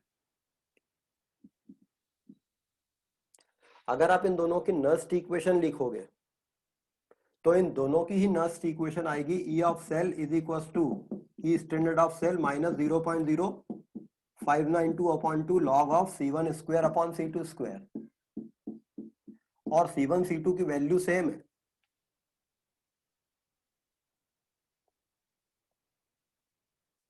मगर इन दोनों सेल का ईएमएफ अलग आता है। इस वाली सेल का ईएमएफ अलग आता है, इस वाली सेल का ईएमएफ अलग आता है। पहली बात तो इन दोनों सेल का ईएमएफ अलग आता है और इसका ज्यादा आता है।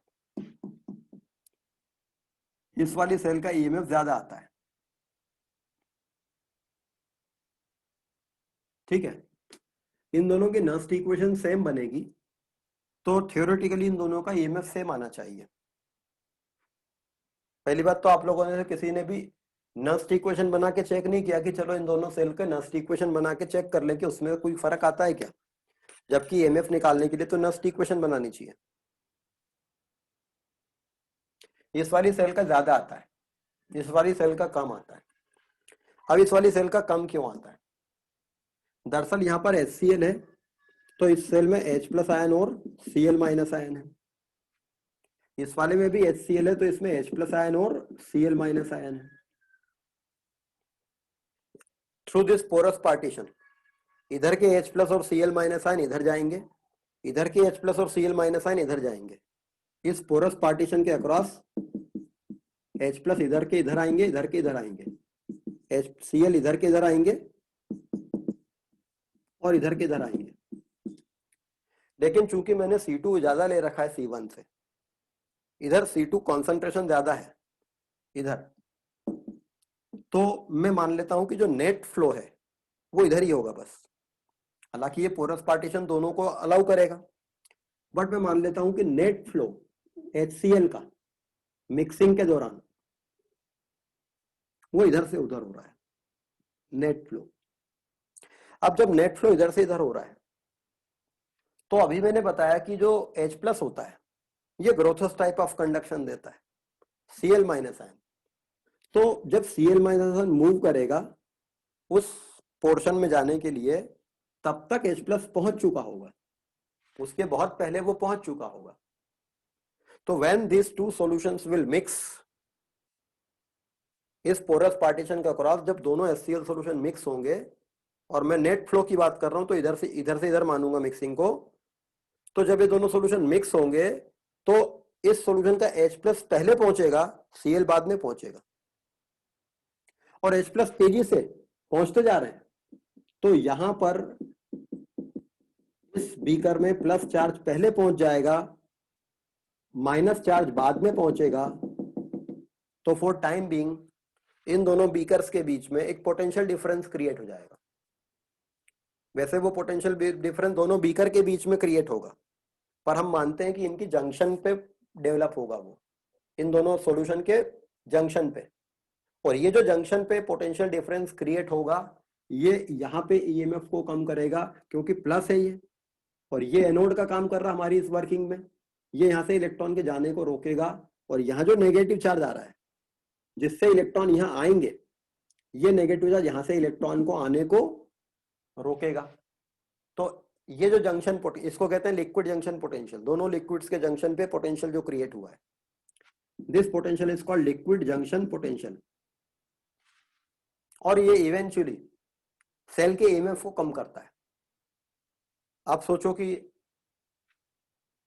मैं एक काम करता हूं, इधर का HCl का कॉन्सेंट्रेशन ज्यादा कर देता हूं इससे, जिससे इधर का फ्लो बढ़ जाए और इधर H+ आयन ज्यादा हो जाए, वो और अच्छा इधर इलेक्ट्रॉन खींच लेंगे। लेकिन तब तो इलेक्ट्रॉन ये देने वाला इलेक्ट्रोड होगा, क्योंकि अगर तुम इसको उल्टा कर देते हो तो ये सेल रिवर्स डायरेक्शन में काम करेगी। तो जो लिक्विड जंक्शन पोटेंशियल होता है वो इस सेल के ईएमएफ को कम करता है। यहां आपने क्या किया, दोनों सॉल्यूशन को मिक्स ही नहीं करने दे रहे हैं, बल्कि आपने इसके अंदर जो एक इलेक्ट्रोलाइट ले रखा है वो ऐसा है जो जिस मोमेंट पे यहाँ कैटायन रिलीज कर रहा है वो उसी मोमेंट पे यहाँ एनायन रिलीज कर रहा है। तो यहाँ जंक्शन पोटेंशियल क्रिएट नहीं होगा। तो फर्स्ट क्लास में मैंने बताया था इलेक्ट्रोकेमिस्ट्री की कि salt bridge eliminates liquid junction potential. Salt bridge liquid junction potential को एलिमिनेट कर देता है, इसलिए the cell with salt bridge will have more potential than the same cell without salt bridge. Suppose इस सेल का EMF को मैं लिखता हूं EMF of the cell with liquid junction potential, और इस वाली सेल के ईएमएफ को मैं लिखता हूं EMF of the cell without liquid junction potential, क्योंकि इसमें लिक्विड जंक्शन पोटेंशियल नहीं है और ये ज्यादा है। तो EMF of the cell without liquid junction potential minus EMF of the cell with liquid junction potential will be liquid junction potential. इन दोनों के पोटेंशियल्स का जो डिफरेंस आएगा वो ये वाला पोटेंशियल डिफरेंस है। तो salt bridge eliminates liquid junction potential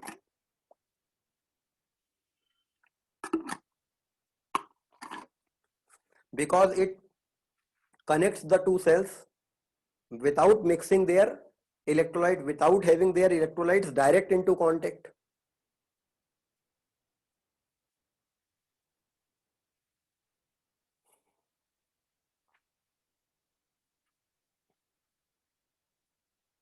ठीक है,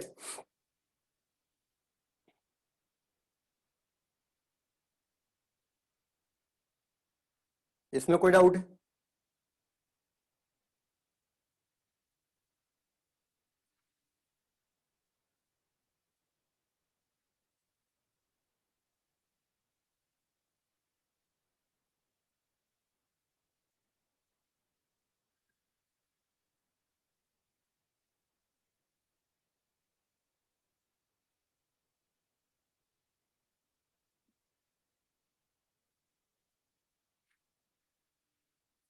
तो इलेक्ट्रोकेमिस्ट्री चैप्टर की थ्योरी कंप्लीट हो गई है।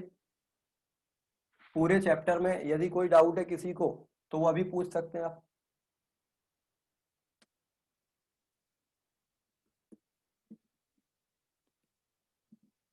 Next chapter we will start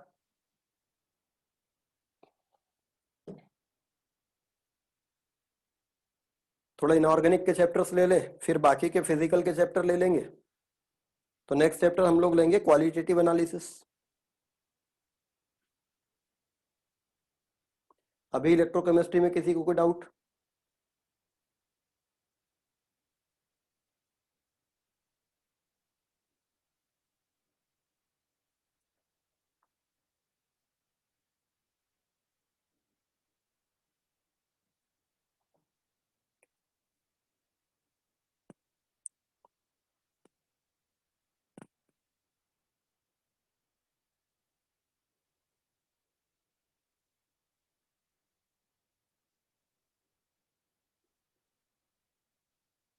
What if we take same ion in the salt bridge in cell 2?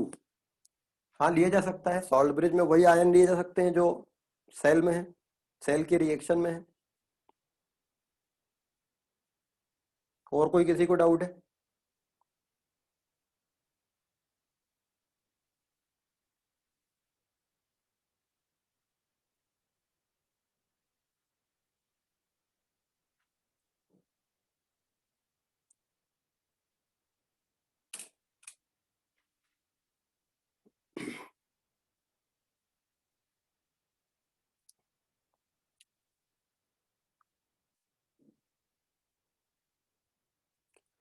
तो next chapter will be qualitative analysis.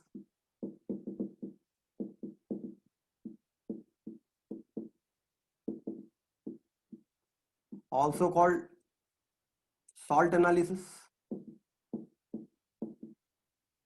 Basically इसमें हम इनऑर्गेनिक सॉल्ट लेंगे.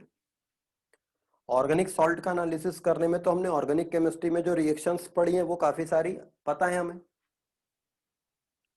तो इनऑर्गेनिक सॉल्ट एनालिसिस, एक inorganic salt जो रहता है, it consist of a cationic part and the anionic part. किसी इनऑर्गेनिक सॉल्ट का कैटायनिक पार्ट बेसिक रेडिकल कहलाता है, उसका एनायनिक पार्ट एसिडिक रेडिकल कहलाता है. बिकॉज ये सॉल्ट एसिड और बेस की रिएक्शन से बना था, तो एसिड जब अपना H+ आयन देता है तो उसका बचा पार्ट एनायन रहता है. तो एसिड का बचा हुआ पार्ट एसिड रेडिकल. बेस जब अपना OH आयन देता है तो उसका बचा पार्ट कैटायन रहेगा, क्योंकि बेस एनायन देता है. तो ये बेस का बचा हुआ पार्ट है. तो acidic radical and basic radical. आपको जब एक सॉल्ट मिलता है तो पहले आप उसके एनायंस को कैरेक्टराइज कर लीजिए. एसिड रेडिकल की टेस्ट हम पहले लगा लेते हैं, देन फिर हम उसमें बेसिक रेडिकल्स पता करते हैं.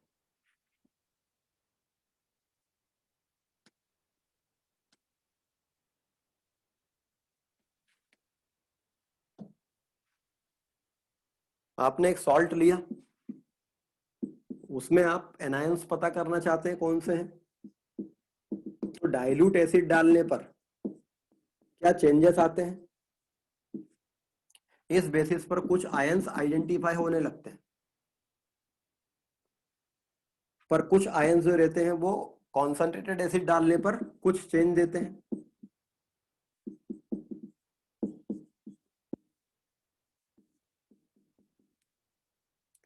और कुछ के लिए अलग से स्पेशल टेस्ट लगानी पड़ती है. तो एनायंस जो रहते हैं वो 3 कैटेगरी में डिवाइड किए जाते हैं. ऐसे एनायंस जो डाइल्यूट एसिड के साथ में कोई ऑब्जर्वेबल चेंज देते हैं, कोई गैस इवापोरेट करते हैं, इवॉल्व करते हैं, डिकम्पोज हो जाते हैं, और कोई गैस, जनरली तो कोई गैस इवॉल्व करते हैं कॉन्सेंट्रेटेड के साथ जो डिकम्पोज होते हैं. तो एनायंस 3 कैटेगरी में डिवाइड किए जाएंगे. डाइल्यूट एसिड ग्रुप, ये एनायन होते हैं carbonate ion, sulphide ion, sulphide ion, nitrite ion and thiosulphate ion. Carbonate, sulphide, nitrite and thiosulphate, ये डाइल्यूट एसिड ग्रुप के आयन होते हैं. कॉन्सेंट्रेटेड एसिड ग्रुप, ऐसे एनायंस जो कॉन्सेंट्रेटेड एसिड से डिकम्पोज होकर कोई गैसियस सब्सटेंस इवॉल्व करते हैं. 3 तो halogens, chloride, bromide, iodide. Nitrite का नाइट्रेट और ऑक्सलेट एंड एसीटेट. ये एनायंस कॉन्सेंट्रेटेड एसिड ग्रुप के हैं.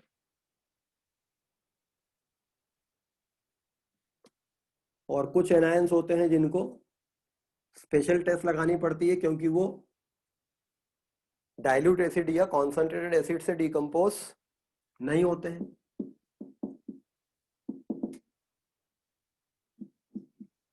Sulphate ion, borate ion, permanganate ion, dichromate ion, chromate ion.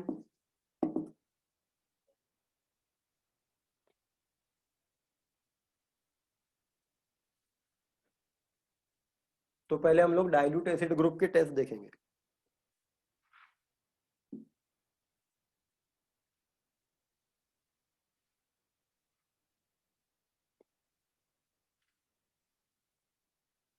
आपको ये टेस्ट प्रॉपरली याद करनी चाहिए।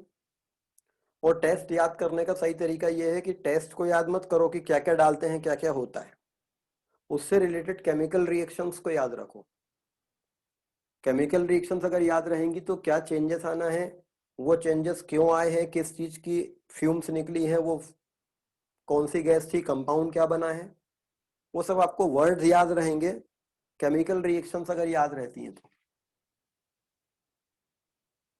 तो डाइल्यूट एसिड ग्रुप में कार्बोनेट आयन की टेस्ट,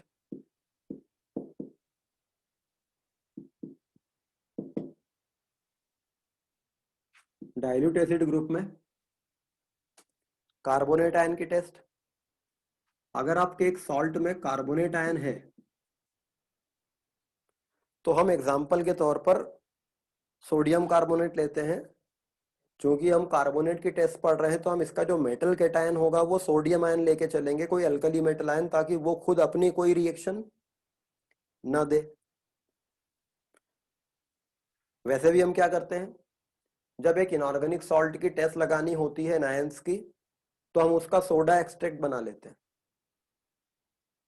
सोडा एक्सट्रैक्ट बनाने से क्या होता है, वो इनऑर्गेनिक सॉल्ट अपने सोडियम सॉल्ट में कन्वर्ट हो जाता है, जिससे वो फास्टर रिएक्शन देने लगता है। तो हम कार्बोनेट आयन का काउंटर कैटायन सोडियम आयन लेते हैं। सपोज आपके पास में एक सॉल्ट है और उसके पास में कार्बोनेट आयन प्रेजेंट है, तो जब आप डाइल्यूट सल्फ्यूरिक एसिड इसमें डालेंगे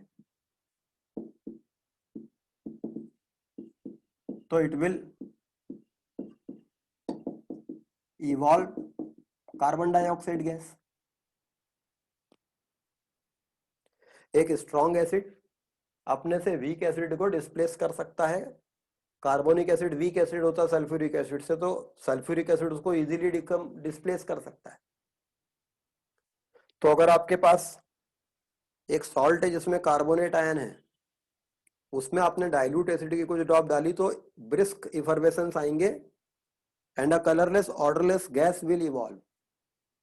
वो गैस कार्बन डाइऑक्साइड है तो कलरलेस ऑर्डरलेस रहेगी। तो ये वर्ड्स तो आप खुद ही लिख सकते हैं, experiment, observation and inference column में। Original solution plus few drops of dilute sulphuric acid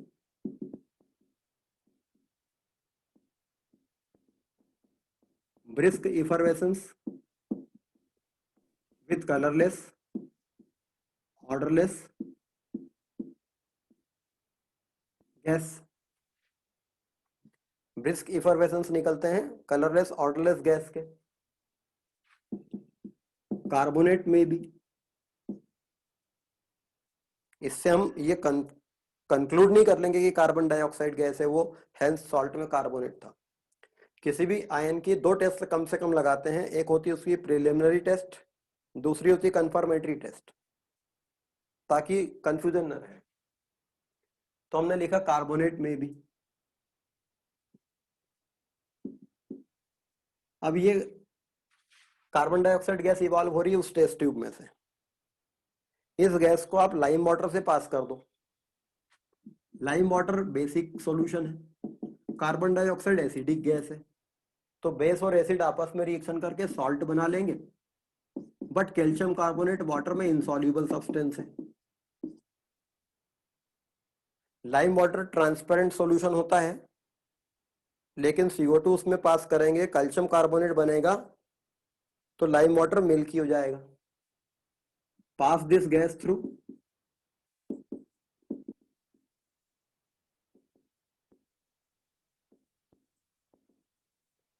lime water,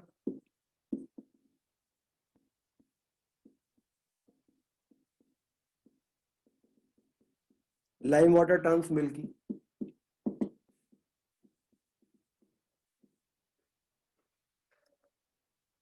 तो ये केमिकल रिएक्शन अगर आपको याद है तो वर्ड्स बन जाते हैं, प्लस क्या हो रहा है चेंज, किसकी मिल्कीनेस आ रही है, कलरलेस गैस कौन सी इवॉल्व हो रही, सब पता रहता है। अभी तो ये सिंपल सा एग्जांपल है कार्बोनेट का, ये आपको रिएक्शन पता होती है।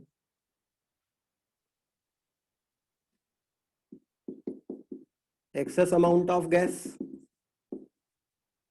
उस गैस को आपने लाइम वाटर से पास किया है, लाइम वाटर मिल्की हो गया है, बट वो गैस एक्सेस अमाउंट में अगर होती, excess amount of gas, milkiness disappears.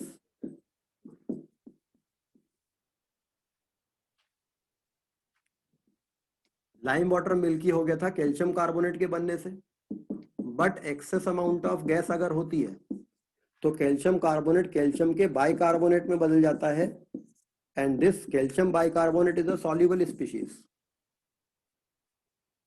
तो लाइम वाटर में मिल्कीनेस आई थी, आपने एक्सेस CO2 पास किया, आपने सोचा प्रेसिपिटेट आ जाएगा वाइट, लेकिन वो मिल्कीनेस खत्म हो गई because that calcium carbonate changes into calcium bicarbonate.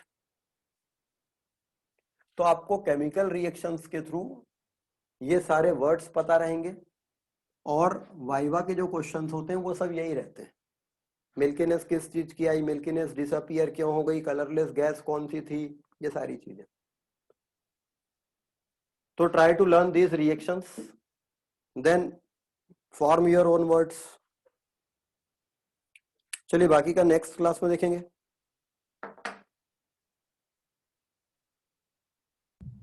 Sir आपने बताया था कि सल्फेट भी ऐसे ही दे देता है सेम रिएक्शन, तो उनमें डिस्टिंग्विश कैसे करेंगे? नेक्स्ट क्लास में करेंगे।